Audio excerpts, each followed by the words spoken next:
With the release of Black Widow finally coming up, 6 years too late? I think it's a good time to talk about her death in Avengers Endgame. I have a multitude of problems with that film, but a significant one is the implementation of her death. Not the death itself, as I actually predicted that going in, as it's a very nice, fitting ending to her character arc, nor the way it was executed. I think her and Hawkeye fighting for the sacrifice actually made it a lot more impactful. I'm referring to how it's structured into the second act that really gets on my nerves, and I find it ridiculous that the Russos and their editor Jeff Ford, or just any producer for that matter, didn't fix this during post-production. But I, a dumb fuckhead finding ways to procrastinate from revising for their exams, can.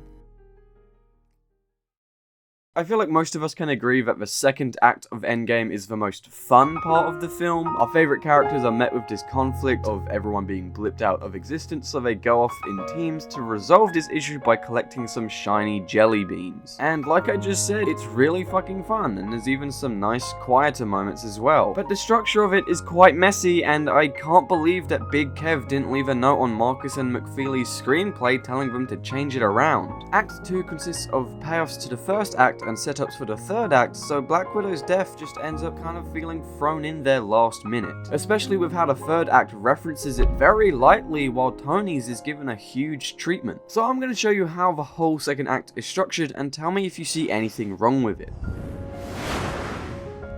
Are you looking? Yeah, when I said tell me, I didn't really think that through. If you could like shout and let me know, hopefully I'll be able to hear it if you do it. What? Ah, yes, thank you. Definitely not me standing really far away from the microphone and through a door to give it a muffled sound. The Vormir scenes are all in just one block instead of constantly cross-cutting to all the other locations like the other scenes do. You see how it cuts from this to this to this, and then, so on and so on, eventually until it's them on Vormir, but then it doesn't cut back to anything. Red Skull tells them that in order to get the Soul Stone, one of them must sacrifice themselves, and then it just cuts to a wide shot of them sitting contemplating, when it should cut back to whatever any of the other guys are doing. It all just suddenly happens at the end. By cutting away to a completely different location and characters after hearing that one of them is going to end up dying, it creates more tension. Because then during that whole time, you'll be thinking, oh no, I hope they don't kill my favorite character, Hawkeye. He's everyone's favorite. He's just a boy with a bow and just a fucking terrible haircut. Like, what is that?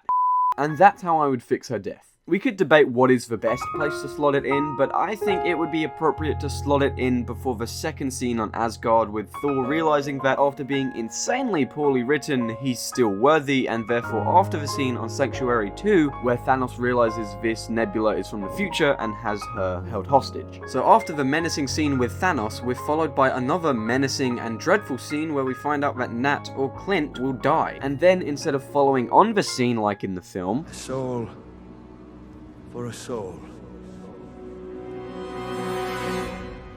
How's it going?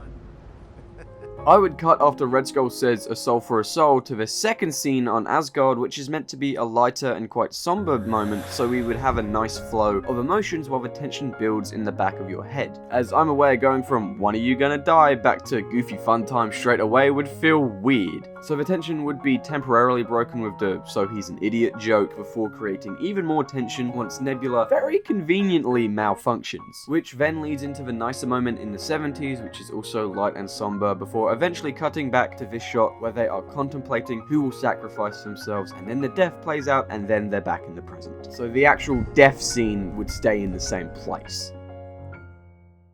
So yeah, that is what is wrong with the second act of Endgame, and therefore Black Widow's death. And it's such a ridiculously easy fix, it really is crazy how no one just moved it around in the timeline. It's literally just a last minute fix. It's like they just had it at the end of the timeline to save for later, and then when compiling the sequence, they forgot they had it, and so they just dragged it on to the end.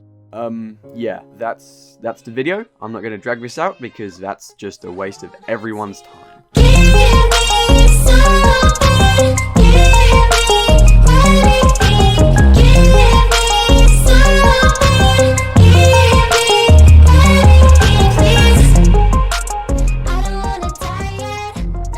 I wrote the script back in January of 2020 to then upload a week before Black Widow came out, which at the time would have been May 1st, 2020. And then, the funniest thing happened. So now it's finally coming out at a time no one wants it. So I fine-tuned the script a bit, and here we are. Yeah, thank you for watching.